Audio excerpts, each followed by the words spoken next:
So the goal tonight is to finish Zechariah, potentially to do an introduction to the book of Malachi. Malachi will be a brief introduction. And so with that said, first I guess I'll open up. Did anybody have any questions maybe about some of what we covered last class? Last class we just kind of went over 7 through 11 once more, and then we spent a lot of our time in chapter 12. Any questions about that before we move on? I'm seeing none. All right, chapter 13. Chapter 13. If you've been going through and you've been writing down chapter titles, chapter points, anything like that, you could title chapter 13, The Fountain of Cleansing. And you're going to see that in verse 1. Keep in mind here that chapter 13, chapter 14, highly messianic context. Highly messianic context. Chapter 14, especially as it deals with the church. Chapter 13, as it deals with the Messiah. Notice here, verse 1, it says, on that day. Again, that phrase, messianic.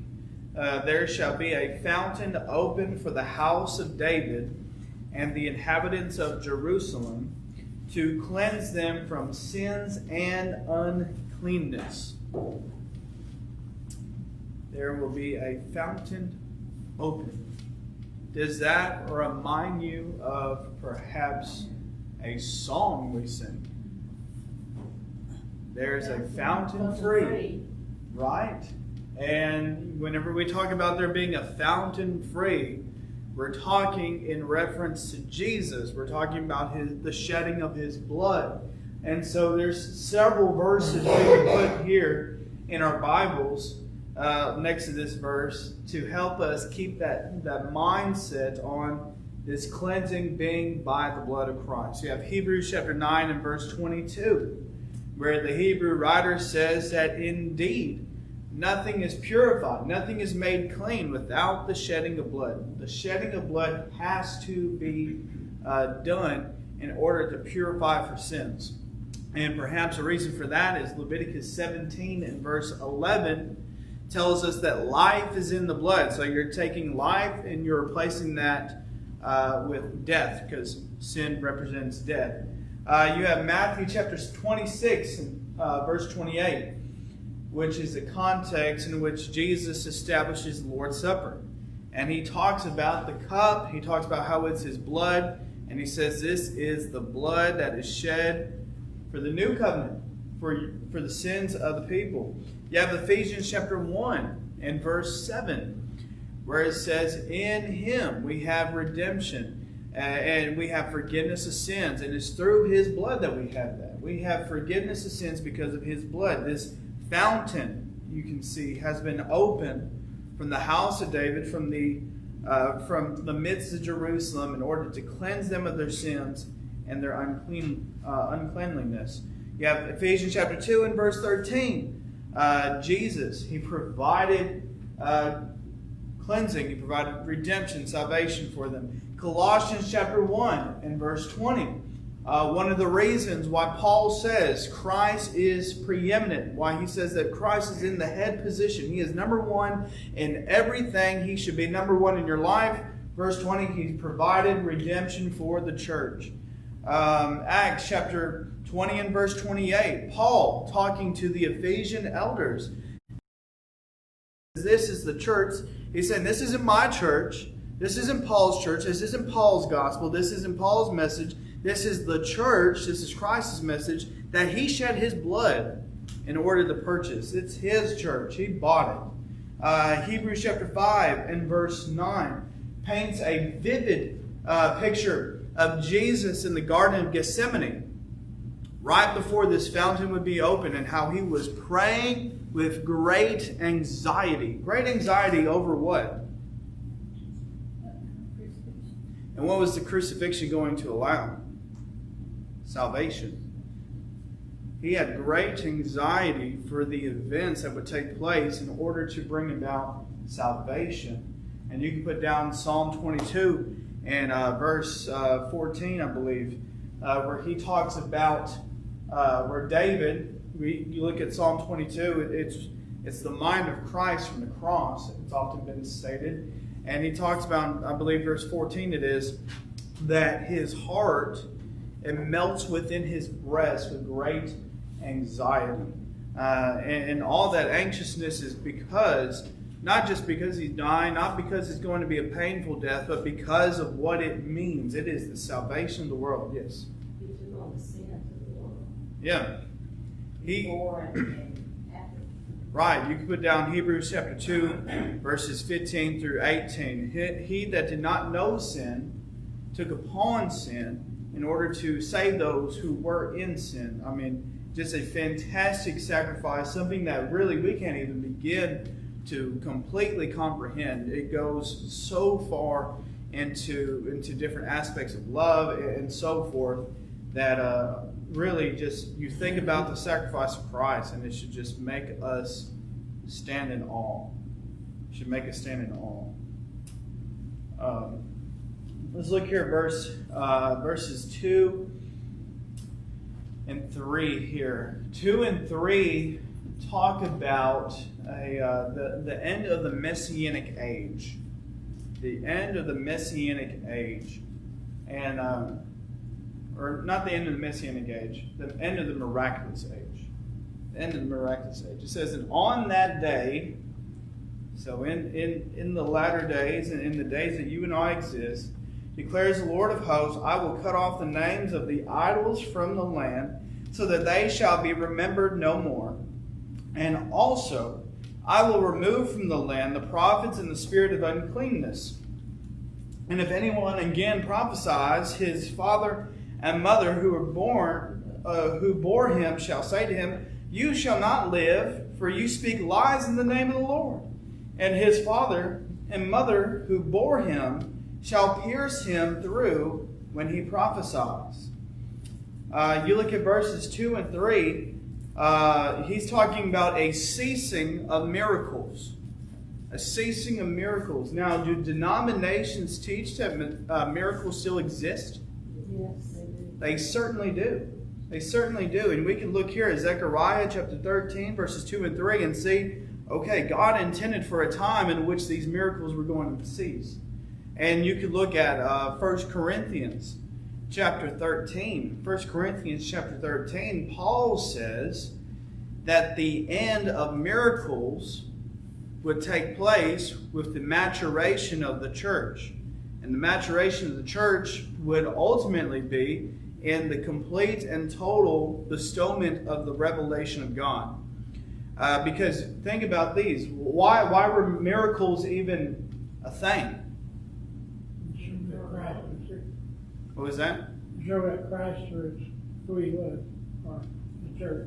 That was certainly an aspect of it. What were you saying, Mert? To confirm the word. To confirm the word. Jesus said in Mark chapter 16, right? Mark chapter 16, 15, 16, you're going to go out and preach the gospel. Verse 18, he says, you're going to be able to do these many different things so that when people look at you and they hear the testimony you give and they see the things you do, they know without a doubt you are from God. And we saw that really seen with Paul whenever Paul crashed on the island of, I believe, Troas in Acts chapter 28, I want to say. Whenever they were there on the island, and there's a snake in the fire, and he reached in and he grabbed the snake, and the snake bit him. And they were like, what? How did you not die? And he goes and continues on with telling them the gospel. That's the sort of thing we see here. But these miracles are going to cease, and they're going to cease whenever the word is complete.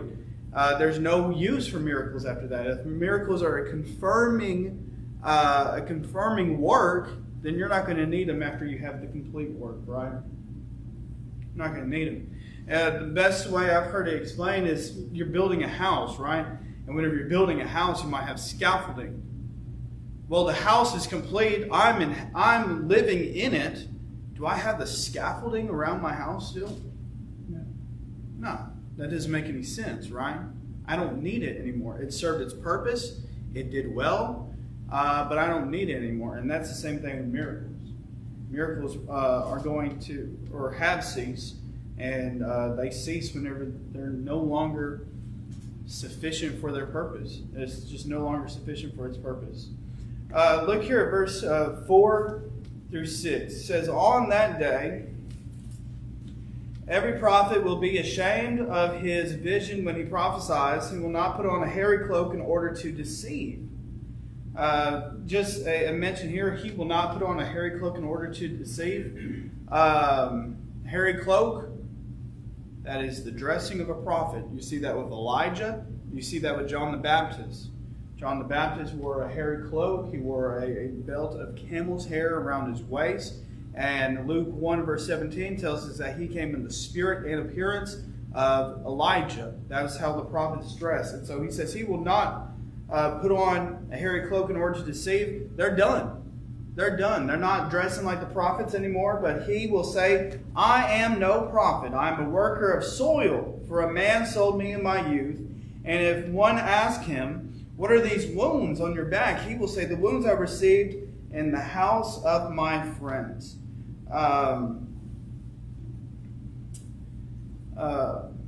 So what you're going to see here is that the false prophets, notice here, he pointed out the fact in verse 4 that we're dealing verses 4 through 6 with false prophets. He will not put on a hairy cloak in order to deceive. So these false prophets, they're going to be making excuses, right? Because they're going to be ashamed now with the things that they have. Verse 6, "What are the wounds on your back? What are those on your back?" "They're nothing. I received those in the house of my friends." That is a complete contrast between these false prophets, right? And someone like the Apostle Paul. The Apostle Paul said, Galatians chapter 6 and verse 18, "I bear the marks of Christ on my body." And I shared this with you a couple Sundays ago. I did that lesson on scars and how one preacher broke it down in thinking about the different events that happened in Paul's life. Paul recounts those things in 2 Corinthians 11, verses 25 through 28. And Paul talks about how he was beaten, how he was shipwrecked, how he was stoned, and all these many things. But one of the things he mentions there is he goes, "I received 40 lashes minus 1, so 39 lashes on 5 different occasions." And the thing that the preacher brought out was, he goes, just imagine being that person the 5th time to pick up the whip, and you take Paul's shirt off his back and you see just a man who's cut up. That's a huge difference between Paul and these people. These people, they're about to get scourged, right?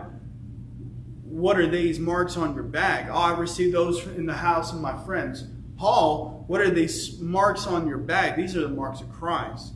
See the different attitude there? You see how the false prophet, he's going to really prophesy himself into a corner. He's going to get in trouble.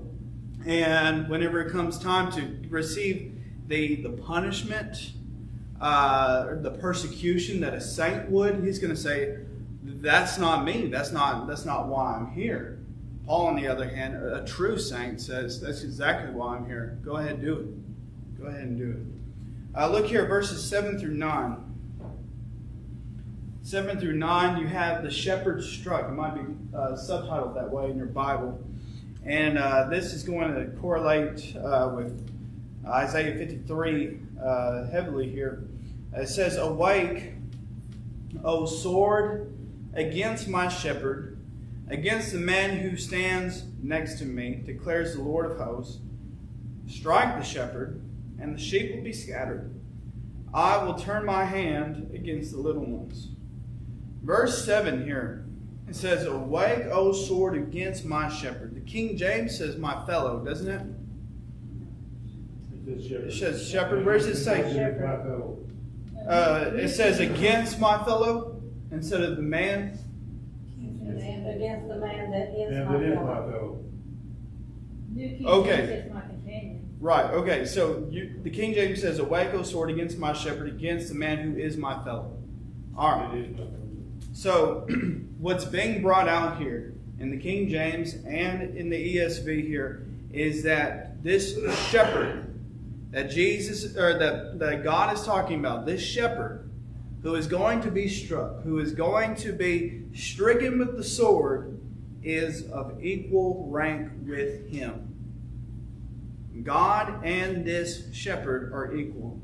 And that, of course, points us to Christ, the individual who is both man and God. The one who has equality with God. Philippians 2 and verse 6. He says, go ahead, strike my shepherd. Strike the shepherd, and the sheep will be scattered. Isaiah 53 and verse 6. You put that there. Isaiah 53 and verse 6. I will turn my hand against the little ones. Verse 8. In the whole land, notice here now, we're getting into some things with the church. In the whole land, declares the Lord, 2/3 shall be cut off and perish, and 1/3 shall be left alive.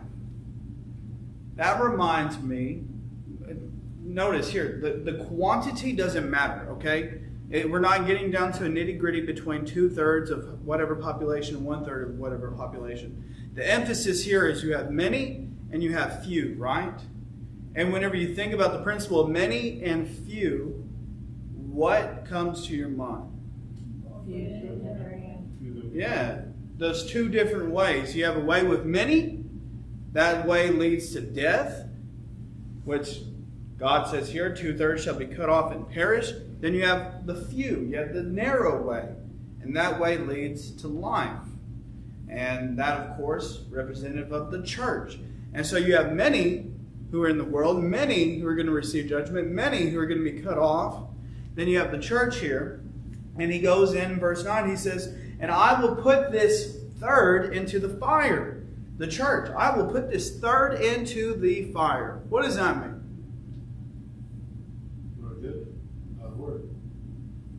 Not quite yet, because I should have read the whole thing. Persecution. We're talking here about persecution, because it says here, and refine them as one refines silver. In 1 Peter chapter 1, and verse 7, Peter says, so that, we'll back up, verse 6. In this you rejoice, though now for a little while, if necessary, you have been grieved by various trials. He's saying this, you can rejoice because of trials. Verse 7, this is why you can rejoice. So that the tested genuineness of your faith, more precious than gold that perishes through, though it is tested by fire, may be found to result in praise and glory and honor at the revelation of Jesus Christ. Verse 9, I will put this 1/3 into the fire. I will put them through persecution. Persecution, 2 Thessalonians chapter 1 and verse 5, God says, proves our worthiness. It proves us worthy of the kingdom. That's 2 Thessalonians 1 and verse 5. Persecution, another thing, is something to rejoice in because you receive great reward from it, right? Matthew chapter 5, verses 10 through 12, Jesus says, happy is the one who is persecuted for righteousness' sake, for theirs is the kingdom of heaven. Happy are you when others persecute you, revile you, and utter all kinds of false evil against you on my behalf. He tells them, rejoice, be glad, for great is your reward in heaven, for so they persecuted the prophets who were before you. It is a fantastic thing. It is a great thing. Is it, in matters of worldly vision, is it a desirable thing? Absolutely not, right? You and I, we don't want to be threatened. Right? We don't want to have rights infringed. We don't want to have our life endangered. But in a spiritual context, that's a great thing. Because if we pass that test, all we've done is show the Lord, you are where our alliance lies. You are where our hope is. You are the rock of our salvation, Psalm 18 and verse 2. We depend on you. And we love you. And God would look at that and say, you're worthy of the kingdom.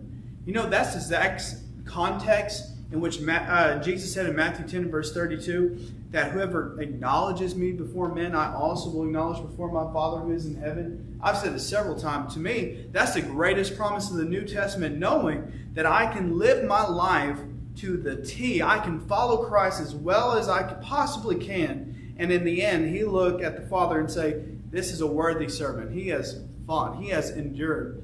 That again, Matthew 10, that's the context of persecution. Jesus says persecution will come upon you, Matthew 10 and verse 16. You know, that's a great difference maker between the Christian faith and the Islam faith.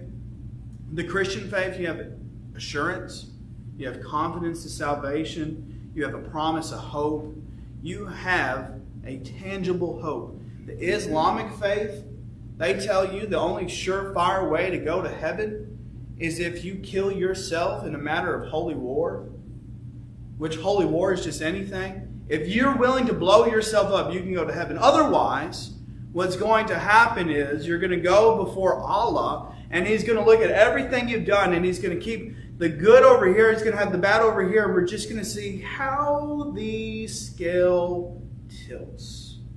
That's the Islamic promise. That's not what I want. That's not what I desire. God says that He rewards those who diligently seek Him. Allah doesn't. Allah's not even real. Let's continue here. Verse 9. And test them as gold is tested. They will call upon my name and I will answer them. You see that in Acts chapter 2. Men and brethren, what shall we do? What shall we do? How can we be right? This is that 1/3.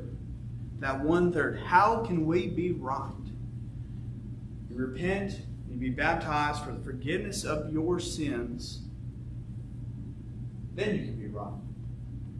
You look at Acts chapter 16, verse 26. Paul recounts his conversion, and he recounts saying in chapter 16, verse 26, and now why do you wait? Rise and be baptized, calling upon His name. Calling upon His name means obedience. Obedience. You see that in Genesis chapter 4, the first occasion in which that phrase, calling on His name, that's with the descendants of Noah, or not Noah, but the descendants of Adam and Eve, the further descendants. I believe it's getting into the context of Enoch. It says, in that day, the people began to call upon the name of the Lord. They began to obey Him. They're talking about obedience. They will call upon my name. They will obey. God says, I will answer. You can put down 2 Chronicles chapter 7 and verse 14. It talks about if you turn from evil, if you seek me, if you repent, you will live, and I will heal your land, and I will answer you. I will say, they are my people. They are my people. You remember the book of Hosea? What did Hosea, one of Hosea's children's name mean? This is not my people. This is not my people, because they were the offspring of adultery. Offspring of adultery. This is not my people. Remember Hosea chapter 4 and verse 6? God said to the priests, He says, because you have rejected knowledge, I reject you as priests. And because your fathers, I believe, let's see here. Hosea chapter 4 and verse 6, because you have, and since, I guess you would say portion C, and since you have forgotten the law of your God, I will forget your children. Look here, He says, I will say they are my people. There's a unity there. And that unity is only seen where? In the church. And they will say, the Lord is my God. The Lord is my God. Chapter 14. Chapter 14. All right. Chapter 14, again, we're pointing to things further. It says, behold, a day is coming for the Lord when the spoil taken from you will be divided in your midst. Talking to Jerusalem here.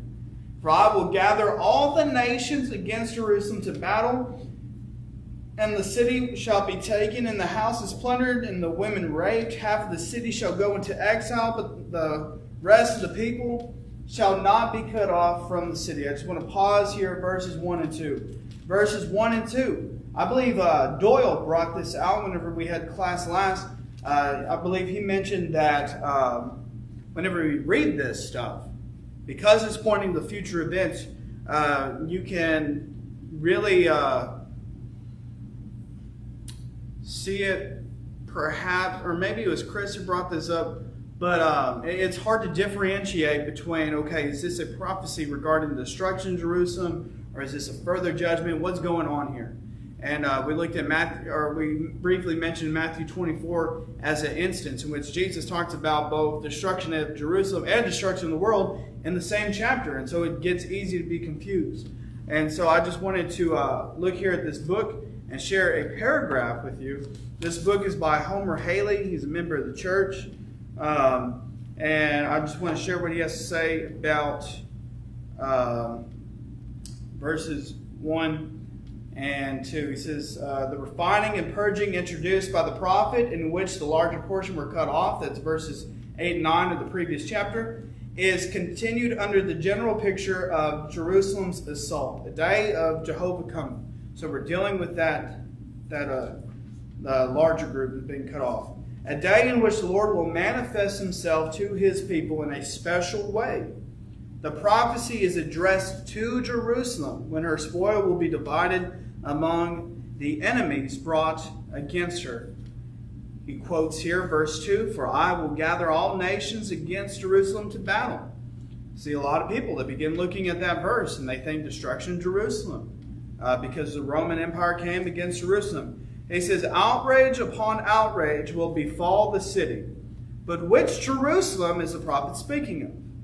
Some have concluded that he speaks of physical Jerusalem and its destruction by the Romans in AD 70. But this interpretation is made untenable by the assurance, so it's not realistic to hold to this belief because of the quotation here. And the residue of the people shall not be cut off from the city.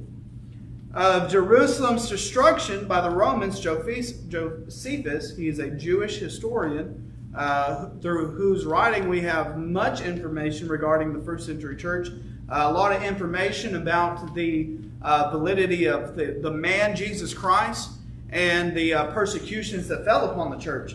He says here, Josephus says, "Now as soon as the army had no more people to slay or to plunder," it's talking about the destruction of Jerusalem, "because there remained none to be objects of their fury, Caesar gave orders that they should now demolish the entire city and temple." That's in his book Wars. It's book section 7, chapter 1, line 1. So what is Josephus saying there? What is the point of bringing Josephus into this? Josephus is essentially saying there wasn't a single person left. There wasn't a single person left to be killed. And what did the prophet say? He says, "And the residue of the people shall not be cut off from the city." So the prophet says there's going to be people. Josephus says there was no one left. Absolutely no one left. And because no one was left, that's why Rome went ahead and destroyed the city and the temple. He says here, others have concluded that this prophecy is of the papal assault on the church of the Lord, which resulted in the Roman Catholic hierarchy and that church's captivity of so many of the saints. The more probable explanation, this is what I'm thinking here, the more probable explanation is that the Lord is pointing to the spiritual Jerusalem as the capital of his spiritual kingdom. And you have mentions of this in Hebrews 12 and verse 22 and Galatians chapter 4 and verse 26. And of the assault upon it by the world. So we're talking about the world's persecution of the church. Daniel describes such an attack on the saints by the quote-unquote little horn of the fourth world power, in which the saints were given into the hand, chapter 7, verse 21. In his vision on Patmos, John saw this fulfilled in the persecution of the saints by imperial Rome, Revelation 13 and verse 7. This does not exhaust Zechariah's prophecy, for his description is that of the conflict which would come time after time. So this is a repetitive conflict. This isn't destruction of Jerusalem. That was a once and for all thing. This isn't the papacy. That is not an ongoing recycling thing.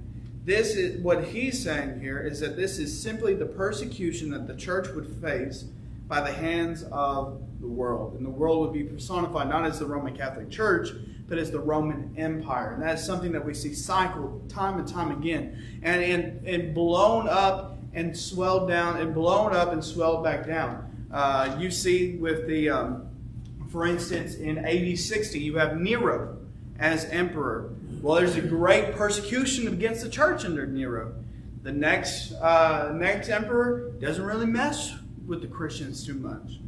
Not really concerned with them. And then you get to Domitian in AD 90. That's during John's time, the time of the book of Revelation.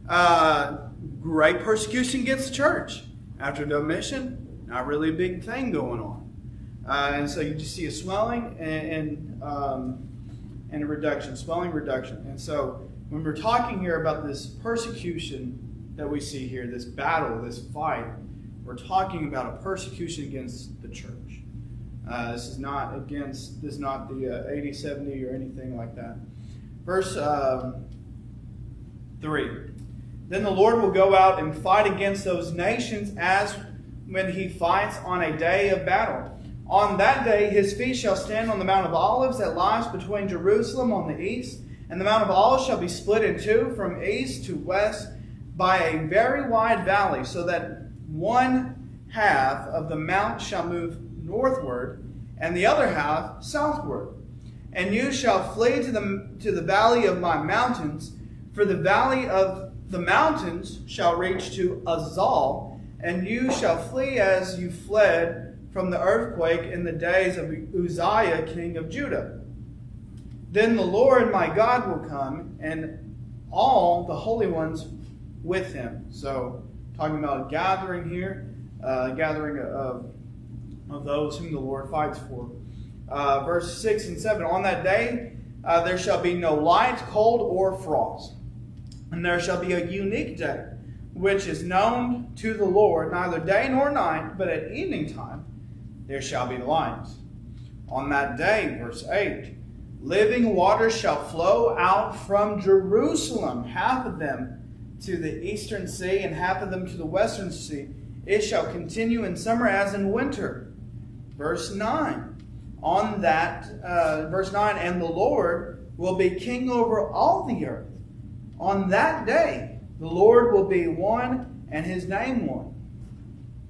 Verse 10 and 11.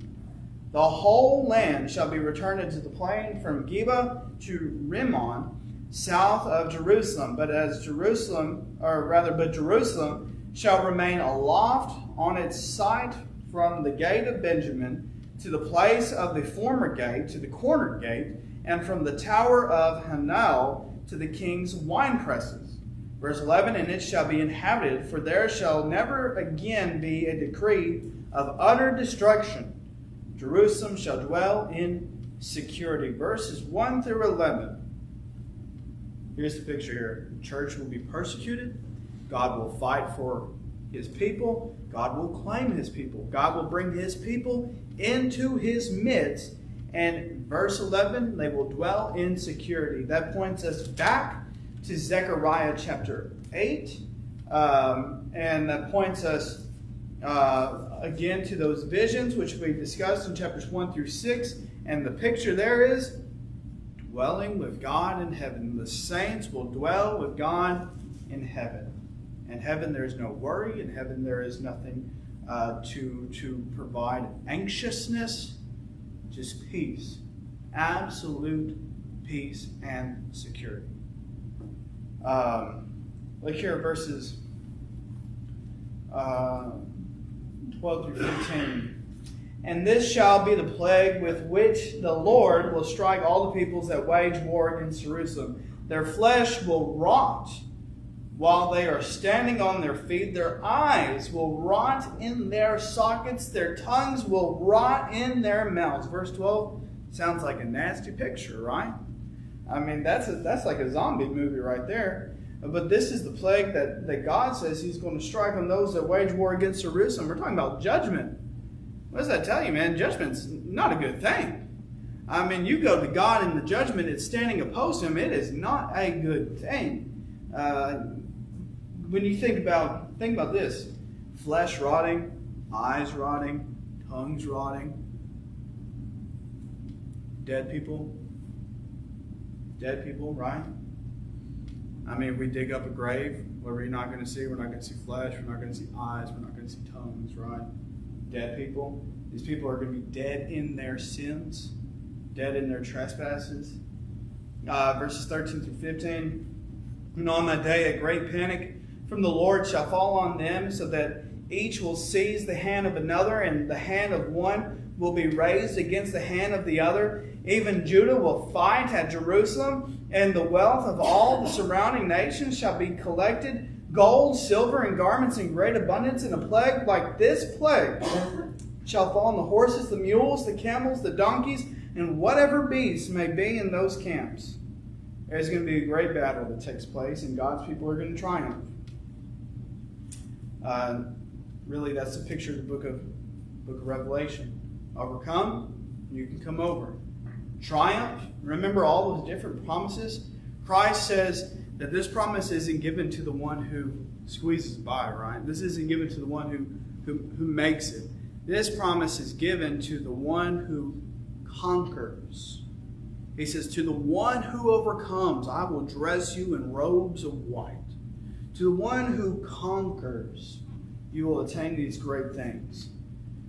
Verses 18 through 19 right quick. Then everyone who survives all of the nations that have come against Jerusalem shall go up year after year to worship the King, the Lord of hosts, and to keep the Feast of Booths.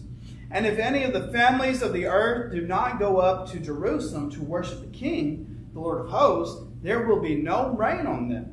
And if the family of Egypt does not go up and present themselves, then on them there shall be no rain. There shall be the plague with which the Lord afflicts the nations that do not go up and keep the Feast of Booths. This shall be the punishment to Egypt and the punishment to all nations that do not go up to keep the Feast of Booths. It was God saying that in the last days, in the Christian age, that we're supposed to be going somewhere and keeping the Feast of Booths? Well, we would know that's not the case, right? Because of Colossians chapter 3. Colossians chapter 3, that was something that the Judaizing teachers were teaching. And Paul says, whoa, these feasts have nothing to do with you. The circumcision has nothing to do with you. None of that matters. So we know they're not really supposed to be taking and observing this feast. That's not what God's saying here. The observation of the feast is a display of obedience to God, right? And so God is saying here, these nations who do not obey me, what do they get? Do they get rain? No. And rain would be a figure of blessing, right?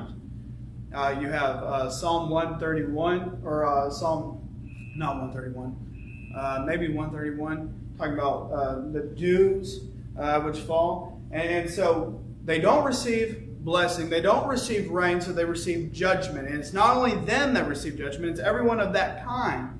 2 Thessalonians chapter 1, verses 6 through 9. Everyone, doesn't matter who, everyone who does not obey God and does not know God, they receive a flaming vengeance, Paul tells us.